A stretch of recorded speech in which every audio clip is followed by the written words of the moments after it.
அரசு அரசு இது வருமானத்தை கூட்டியிருக்கீங்க. டாஸ்மாக் 30,000 கோடி 50,000 கோடி ஆக்கிருக்கீங்க. எவ்வளோ இன்னைக்கு கிட்டத்தட்ட 1,00,000 கோடிக்கு மேலே இன்னைக்கு வருவாய் உபரி இருக்கிற சூழ்நிலை. அந்த பணப்பலன்லாம் கொடுத்து இப்போ செட்டில் பண்ண வேண்டியது தானே. யார் நாங்கள் சொன்னது நீங்கள் தேர்தல் வாக்குறுதியாக சொன்னீங்க. ஆனால் அதை கூட செய்ய மனம் இல்லாமல் ஒரு சாடிஸ்ட் அரசாங்கமாக இன்னைக்கு மக்களை வஞ்சிக்கின்ற அந்த வேலையை தான் இன்னைக்கு ஆசிரியர்களையும் எல்லா தரப்பட்ட இன்னைக்கு யார் போராடல இந்த ஆட்சியில். விவசாயிகள்லேருந்து நெசவாளர்லேருந்து தொழிலாளர்லேருந்து மீனவர்கள்லேருந்து மாணவர்லேருந்து பேராசிரியர்லேருந்து எல்லாமே இன்றைக்கு வீதிக்கு போராடுறாங்க. ஏதாச்சும் அதிகாரம் இன்றைக்கு சர்வாதிகாரம் ஒரு பிற்போக்குத்தனமான ஒரு துக்ளக் அரசாங்கத்தை எடுத்து இன்னைக்கு போராடிட்டு இருக்காங்க. என்னன்னா அந்த கியூஆர் கோடு நல்ல விஷயம். கியூஆர் கோட்ல ஏமாற்ற முடியாது.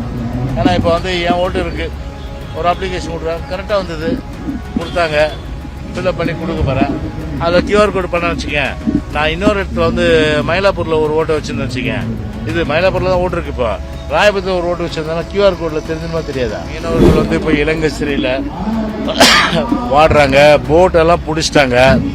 அது குறித்து வெறும் கடிதம் எழுதுறதோட நம்ம முதலமைச்சர் வேலை முடிஞ்சு போகுது. அதுக்காக பார்த்தீங்கன்னா ஒரு முதலமைச்சர் என்னைக்காவது போய் மீனவர்களுக்காக போய் டெல்லியில் போய் பிரைம் மினிஸ்டர் சந்திச்சு பேசியிருக்காரா? பேசல. என்னைக்காவது திமுக அரசை பொறுத்தவரை ஒரு மசோதாவை கொண்டு வருவதும் அந்த மசோதாவை திரும்ப பெறுவதும் ஒரு வழக்கமான வாடிக்கையான ஒன்று.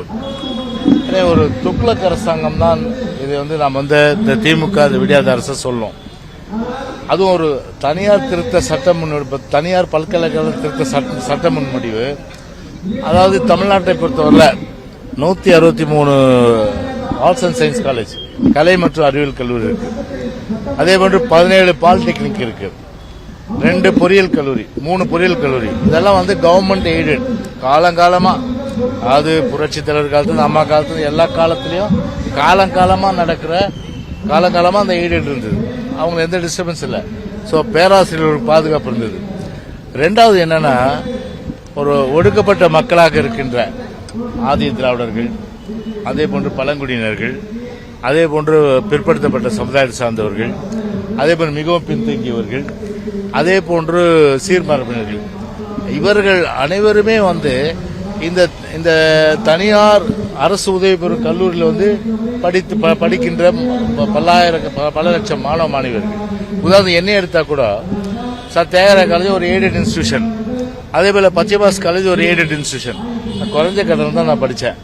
சரி, இப்போ ஒரு தியாகராய காலேஜையே ஒரு யூனிவர்சிட்டியா மாத்திரன்ற மாதிரி இந்த சட்டம் நிறைவேறுச்சுன்னா என்ன ஆகும்? இப்பவே பார்த்தீங்கன்னா ஷிஃப்ட் 1 ஷிஃப்ட் 2 போட்டுட்டு ஷிஃப்ட் 1ல 1000 ரூபா ஃபீஸ்னா ஷிஃப்ட் 2ல 10,000 ரூபா ஃபீஸ் கட்டணும். அப்போ 10,000 ரூபா ஃபீஸ் கொடுத்தாதான் கண்டிப்பா அந்த பல்கலைக்கழகத்திலேயே அதை இப்ப டிகிரி படிக்க முடியும், அதை காலேஜில் டிகிரி படிக்க முடியும், டிகிரி வாங்க முடியும் நிலையந்தா. ஒரு சமுதாயத்தில் ஒடுக்கப்பட்ட மக்கள் ஆதிராடும் சரி, மிகவும் பின்தங்கியும் சரி, சீர்மரனும் சரி, எப்படி அவங்க படிக்க முடியும்? அதனாலதான் இது ஆரம்ப கட்டமே, அதாவது ஆப் இனிஷியோ என்று சொல்லுவாங்க. சட்டமன்றத்தில் இந்த துக்ளக் அரசாங்கம் இந்த மசோதா தாக்கல் பண்ணும்போது நம்முடைய உயர்கல்வித்துறை அமைச்சர் எதிர்ப்பு தெரிவித்து அதன் அடிப்படையில் இந்த சட்டத்தை அனுப்பிட்டாங்க. இப்போ கடுமையான எதிர்ப்பு. எங்களுடைய அந்த நிலைப்பாடை சரியான நிலை சொன்னா அந்தர்பல்ட்டி வச்சுட்டாங்க. இப்போ அதே மாதிரி யூட்டர்ன் அடிக்கிறதுல ஒரு நோபல் பிரைஸ் கொடுக்கணும், இந்த கவர்மெண்ட் கொடுக்கலாம். ஒரு புத்தி, ஒரு அறிவு கொண்டு இதெல்லாம் நம்ம கொண்டு வந்தோம்னா எதிர்ப்பு வரும். அதனால இதை கொண்டு வரக்கூடாது என்ற அந்த ஒரு எண்ணம் கூட இல்லாம ஒரு எதோச்ச அதிகாரத்தோட ஒரு அதிகார திமிரோட இன்னைக்கு அதை கொண்டு இன்னைக்கு யூட்டர்ன் அடிச்சு இன்னைக்கு அதனால மறுஆய்வு செய்ய வேணாம், அதை டிராப் பண்ணுங்க. அதுதான் முக்கியம். மறுவாய் என்ற பேச்சுக்கே கூடாது. ரீகன்சிடர் என்ன பண்ண வேண்டியது இருக்கு? அதான் நோ ரீகன்சிடரேஷன். அந்த சட்டத்தை ரத்து பண்ண, அந்த மசோதாவையே ரத்து பண்ணணும். அதுதான் இது. ரெண்டாவது அவங்க பாத்தீங்கன்னா அந்த தனியா அவங்களுடைய அந்த ஓய்வூதிய பலன்கள், பணப்பலன்கள் இதெல்லாம் அப்படியே அரசு ஊழியர்கள், குறிப்பாக ஆசிரியர்கள் எல்லாம் பார்த்தா டிரான்ஸ்போர்ட் நிலை இன்னைக்கு இருந்துட்டு இன்னைக்கு அவங்களுடைய ஓய்வூதிய பலன்லாம் உடனடியாக கொடுத்துருவாங்க. இன்னைக்கு கொடுக்கல. ஆனா அரசாங்கத்துடைய வருமானம் எவ்வளவு இருக்கு? இன்னைக்கு நான் வருமானம் ஏறலையா? இன்னைக்கு சொத்து வரி ஏற்றி இன்னைக்கு அரசு கருவத்தை நிரப்பியிருக்கீங்க, வீட்டு வரி ஏற்றி அரசு கருவத்தை நிரப்பியிருக்கீங்க, மின்சார கட்டணத்தை ஏற்றி அரசு வருமானத்தை கூட்டிருக்கீங்க. டாஸ்மாக் 30,000 கோடி 50,000 கோடி ஆக்கிருக்கீங்க. எவ்வளவு இன்னைக்கு கிட்டத்தட்ட 1,00,000 கோடிக்கு மேல இன்னைக்கு வந்து வருவாய் உபரியா இருக்க சூழ்நிலை அந்த பணப்பலன்லாம் கொடுத்து செட்டில் பண்ண வேண்டியது தானே. யார் நாங்க சொன்னது நீங்க தேர்தல் வாக்குறுதியா சொன்னீங்க. ஆனா அதை கூட வந்து செய்ய மனம் இல்லாமல் ஒரு சாடிஸ்ட் அரசாங்கமா இன்னைக்கு மக்களை வஞ்சிக்கின்ற அந்த வேலையை தான் இன்னைக்கு ஆசிரியர்களையும் எல்லா தரப்பட்ட இன்னைக்கு யார் போராடல இந்த ஆட்சியில விவசாயிகள் இருந்து நெசவாளர்கள் தொழிலாளர் இருந்து மீனவர்கள் இருந்து மாணவர்கள் இருந்து பேராசிரியர் இருந்து எல்லாமே இன்றைக்கு வீதிக்கு வந்து போராடுறாங்க. ஏதாச்சும் அதிகாரம் இன்றைக்கு சர்வாதிகார ஒரு பிற்போக்குத்தனமான ஒரு துக்ளக் அரசாங்கத்தை எடுத்து இன்னைக்கு போராடிட்டு இருக்காங்க.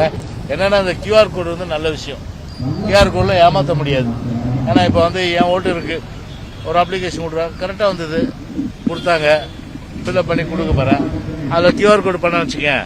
நான் இன்னொரு இடத்துல வந்து மயிலாப்பூரில் ஒரு ஓட்டை வச்சுன்னு வச்சுக்கேன். இது மயிலாப்பூரில் தான் ஓட்டு இருக்கு. இப்போ ராயபுரத்தில் ஒரு ஓட்டு வச்சிருந்தாலும் கியூஆர் கோடில் தெரிஞ்சுமா தெரியாதா? அப்போ உண்மையிலே பார்த்தீங்கன்னா டபுள் என்ட்ரிலாம் வராது, ஷிஃப்டடு சான்ஸ் இல்லை, டெத்து ஒரு சான்ஸ் இல்லை.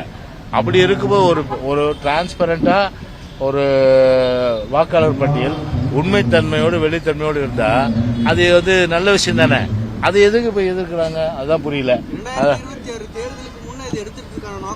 ஏங்க தேர்தலுக்கு தானே வாக்காளர் பட்டியல் பயன்படுத்துவாங்க பிரதர்.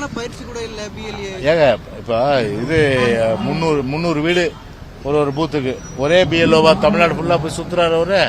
சொல்லுங்க, ஒரு பிஎல்ஓ சுத்துறாரு. 300 வீடு சட்டமன்ற தேர்தல் வந்து 2026 வரும்போது அதுலயே ஒரு வாக்காளர் பட்டியல் வந்து ஒரு வெளிப்பட தன்மையோட ஒரு உண்மை தன்மையோட இருக்கிறதுல என்ன தப்பு உங்களுக்கு? இல்லப்பா உங்க ஓட்டு வந்து கொடுக்குறாங்க தம்பி. நீங்க வந்து போய் இல்லைன்னா வந்து அப்பீல் போலாமே, அந்த வாய்ப்பு தராங்கல்ல. அது ஆதார் கார்டுலயே ஒரு திருத்தம் பண்ணோம்னா அது வரதுக்கு கிட்டத்தட்ட ஒரு 15 நாள் ஆகுது. ஆனா 1.5 கோடி மக்களுக்கு ஒரு இந்த மாதிரியான ஒரு திருத்தம் பண்ணணும். 4 மாசத்துக்குள்ள இந்த பணிகள் 1.5 கோடி திருத்தம்லாம் கிடையாது. என் ஓட்டு இருக்கு இப்போ லிஸ்ட்ல வர்றாங்க, எழுதி தரேன். இது எப்படி திருத்தம் ஆகும்? அதை சேர்த்துறாங்க. அதுல யார் திருத்தம்னா வந்து பேர் மாறி இருக்கு, அப்பா பேர் மாறி இருக்கு, விடுபட்டு இருக்கு, அவங்க தான் சேர்க்கணும். அதை இப்போ என் வீட்டில் பார்த்தீங்கன்னா வந்து போன பார்லிமெண்ட் எலெக்ஷன்ல 3 ஓட்டு மிஸ்ஸிங். என்னுடைய மருமகளுக்கு, என்னுடைய மருமக, என் பேரன் 3 ஓட்டு மிஸ்ஸிங்கு. இப்போ அவங்க எழுதி கொடுக்க போறாங்க, டிசம்பர்ல எழுதி கொடுக்க போறாங்க. இப்போ கொடுக்க முடியாது, டிசம்பர் எழுதி கொடுக்க போறாங்க. வாய்ப்பு தராங்கல்ல. அதனால வந்து இதை கண்டு பயப்படுறோம்னா இந்த கள்ள ஓட்டே நம்பி இருந்தவர்கள் திமுக. அதனால அவங்களுக்கு அந்த பயம்ன்றது இயற்கையா வந்து இருக்காது. அதான் உண்மை. வேற என்ன? வேற ஒண்ணும் இல்லையா? அதுதாங்க இப்போ மீனவர்கள் வந்து இப்போ இலங்கை சிறையில் வாடுறாங்க, போட்டெல்லாம் பிடிச்சிட்டாங்க. அது குறித்து வந்து வெறும் கடிதம் எழுதுறதோட நம்ம முதலமைச்சர் வேலை முடிஞ்சு போகுது. அதுக்காக வந்து பாத்தீங்கன்னா ஒரு முதலமைச்சர் என்னைக்காவது போய் வந்து மீனவர்களுக்காக போய் டெல்லியில போய் பிரைம் மினிஸ்டர் சந்திச்சு பேசியிருக்காரா? பேசல.